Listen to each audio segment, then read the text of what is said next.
Friends good evening. So ఈరోజు మనం Java స్క్రిప్ట్లో ఒక స్ట్రింగ్ తీసుకుంటే అందులో లోయర్ కేస్లో ఉన్న లెటర్ని అప్పర్ కేస్లోకి, అప్పర్ కేస్లో ఉన్న లెటర్ని లోయర్ కేస్లోకి ఎలా కన్వర్ట్ చేయాలో చూద్దాం. ఓకే, సో దానికోసం ఫస్ట్ మనము ఈ స్ట్రింగ్ పైన స్ట్రింగ్లో లూప్ చూద్దాం. For loop for where x equal to 0, ఏ వేరియబుల్ అయినా తీసుకోవచ్చు. x less than or equal this string dot length -1, then x ని ఇంక్రిమెంట్ చేస్తున్నాను. సో ఇందులో మనము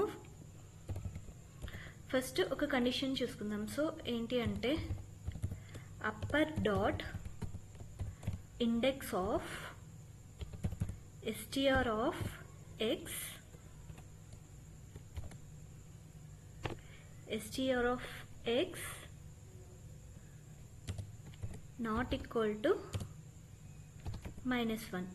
సో ఈ కండిషన్కి మీనింగ్ ఏంటి అంటే ఇక్కడ మనము అప్పర్ అని ఒక స్ట్రింగ్ తీసుకున్నాం కదా, ఇందులో అన్ని అప్పర్ కేస్ లెటర్స్ ఉన్నాయి. సో దీనిలో index of str of x అంటే ఫస్ట్ ఏమొస్తుంది, j వస్తుంది. సో ఇండెక్స్ ఆఫ్ j ఇందులో ఫైండ్ అవుట్ చేస్తుందా? సో ఫైండ్ అవుట్ చేస్తే ఒకవేళ దెన్ మనం ఏం చేయాలి అనేది ఇక్కడ రాయాలి. సో నార్మల్గా మనకు -1 అంటే ఇండెక్స్ ఫైండ్ అవుట్ చేయకపోవడం కదా, బట్ ఇక్కడ నెగోషియేషన్ ఇస్తున్నాం కాబట్టి ఇక్కడ ఫైండ్ అవుట్ చేస్తే అన్నట్టు. ఓకే, సో ఫైండ్ అవుట్ చేస్తే ఏం చేయాలి అంటే మనం ఇంకొక వేరియబుల్ తీసుకున్నాము, వేర్ రిజల్ట్ ఈక్వల్ ఎంటీ అరే. సో ఆ లెటర్ని ఈ ఎంటీ అరేలోకి పుష్ చేస్తున్నాను.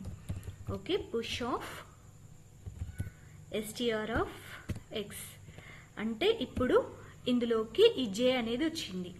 ఓకే, సో దాన్ని మనము అప్పర్లో ఉంటే లోయర్ కేస్కి మార్చాలి కదా.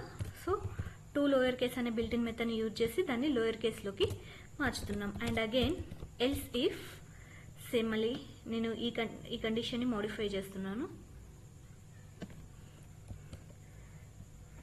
సో నెక్స్ట్ మనము లోయర్లో చెక్ చేద్దాం.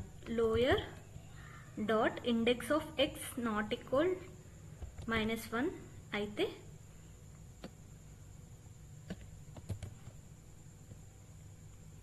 అంటే మనము ఈ లోయర్ కేస్లో ఇండెక్స్ని ఫైండ్ అవుట్ చేయగలిగితే మనం దాన్ని అది అంటే విచ్ మీన్స్ అది లోయర్ కేస్ అవుతే అన్నట్టు. అది లోయర్ కేస్ అవుతే మనం దాన్ని అప్పర్ కేస్లోకి మార్చుతున్నాం.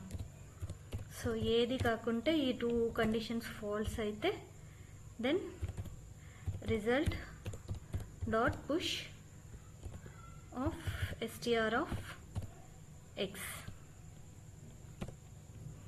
సో మనం కన్సోల్ లాగ్ చేసి చూద్దాం. Console dot log of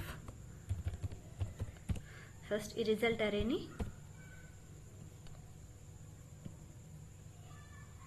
so చూడండి, ఇక్కడ j అనేది స్మాల్లో ఉంటే ఇక్కడ క్యాపిటల్లో వచ్చింది, ఇది స్మాల్లో వచ్చింది, బట్ ఇది ఒక అరే ఫామ్లో వచ్చింది ఎందుకంటే మనం ఇనిషియల్లీ అరే తీసుకున్నాం కాబట్టి.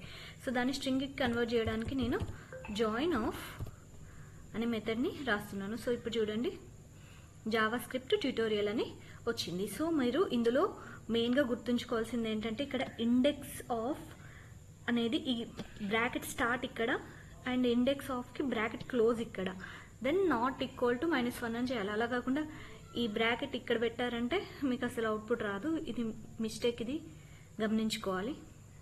సో మనం ఇక్కడ దీన్ని చేంజ్ చేసి చూద్దాం. ఎగ్జాంపుల్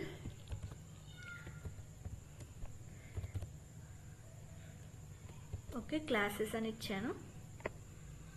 చూడండి, Java script classes, that's it. ఇందులో మనకి ఈ ఎల్స్ కేస్ అనేది ఎప్పుడు ఎగ్జిక్యూట్ అవుతుంది అంటే ఇక్కడ ఇచ్చిన స్ట్రింగ్లో ఐదర్ అప్పర్ కేస్ లేదు, లోయర్ కేస్ లేకుండా ఇలా ఏదైనా స్పెషల్ క్యారెక్టర్స్ కానీ నెంబర్స్ కానీ వస్తే అప్పుడు ఈ ఎల్స్ కేస్లోకి వెళ్ళి డైరెక్ట్గా ఆ ఎలిమెంట్స్ని పుష్ చేస్తుంది. ఓకే.